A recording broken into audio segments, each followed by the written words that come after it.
Hello Leo, Sun, Moon Rising, and Venus Signs. Kamusta po kayo? Sana po nasa mabuti kayong kalagayan. Welcome back po sa Star Tarot. At kung bago kayo dito, welcome din po kayo. Please subscribe, like, share my videos, and leave me a comment kung nakaresonate po kayo. Thank you. So first card po ninyo, we have let yourself stand out, no, and be noticed. Okay? Kasi parang ano ngayon, Leo, time to shine. Okay? Panahon na to para i-share na ninyo sa mundo, sa maraming tao, kung ano ang what you've got, diba? Share what you've got. Kumbaga, ipakita mo na, i-share mo na, no? Gamitin mo na. At ilabas mo na, kumbaga, ano man ang mga talents mo, skills mo, gifts mo, yung ganyan. So, it's about time na para i-share mo naman ang mga yan, no, sa ibang tao. Okay? This is your time to shine. Wag na kayong mahiya, wag na ninyong itago, no, kung ano man yung kakayanan ninyo, ano man yung mga capabilities ninyo. Bagkus, panahon na para gamitin mo ito. Kasi you never know, diba? Baka mas marami kayong ma-inspire na mga tao, marami kayong matutulungang mga tao, diba? By using what you've got. Okay? So, time to shine na ito ngayon. Leo, wag na kayong mahiya, wag na kayong magpatumpik-tumpik pa. So, we have, this is a good time to go on a new adventure. Ayan. Although, 'di ba, parang mahal ngayon ang gasolina, mahal ang lahat, no? So, it's all up to you.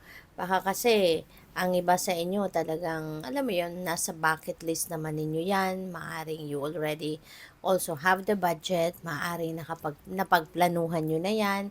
Maaari din na yan ay, baka nakabook na din talaga, no? Yung mga ano ninyo, yung ticket ninyo, yung mga ganyan. Excuse me, para sa adventure na to. So, kung yan man ay itutuloy ninyo, kung yan ay nakaplano, have fun and enjoy para kahit papano maging sulit, 'di ba? Maging sulit naman ang gastos ninyo. So, we have the elk, stand tall and maintain your dignity no matter what, and others will treat you with respect that you deserve. Ayan, panindigan ninyo kung ano yung sa tingin ninyo ang tama. 'Di ba? Stand your ground, stand for what you believe in.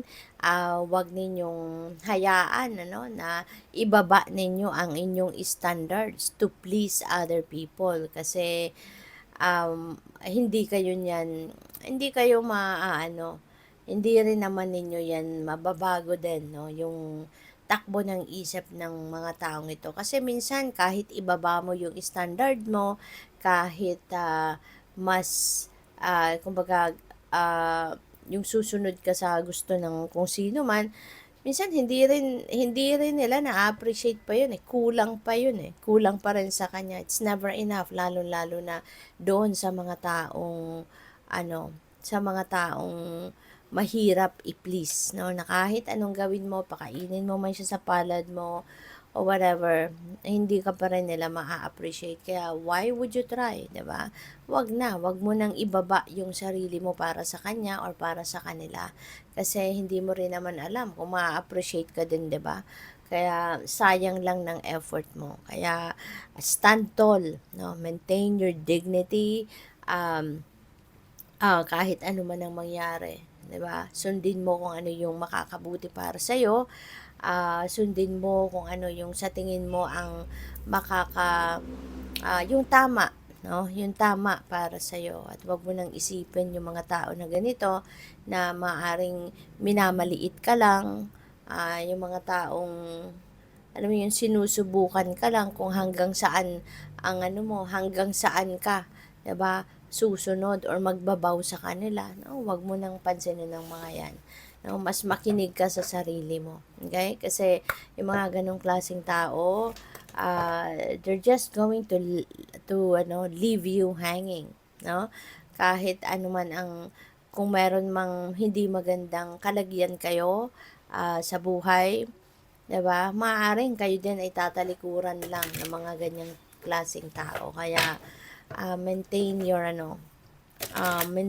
dignity. Huwag mong ibigay sa kanila kung ano yung gusto nila. Kasi ibigay mo man o hindi, no? This kind of people are the kind of people na kahit anong effort ang gawin mo would never be enough for them.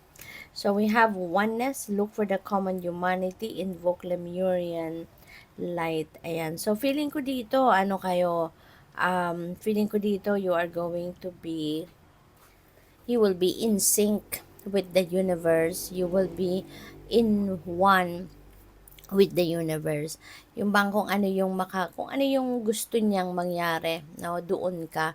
Kung ano yung kagustuhan ng divine universe na mangyari, yun ang susundin mo. Yun ang i-observe mo, yun ang isa sa buhay mo, no?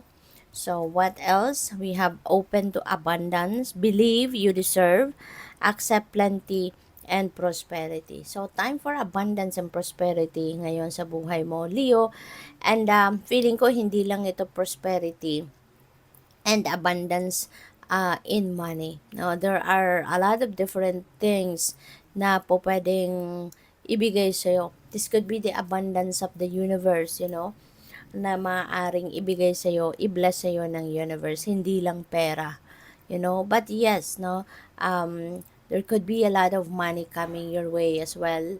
Magiging masagana ka sa pera, magiging masagana ka sa mga material na bagay, magiging masagana ka sa pagmamahal, magiging masagana ka, no, sa lahat, no, ng bagay.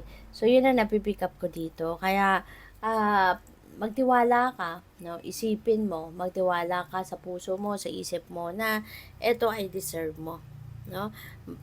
Kasi kung anong pinaniniwalaan mo, whatever it is that you believe, 'di ba? 'Yun ang nangyayari.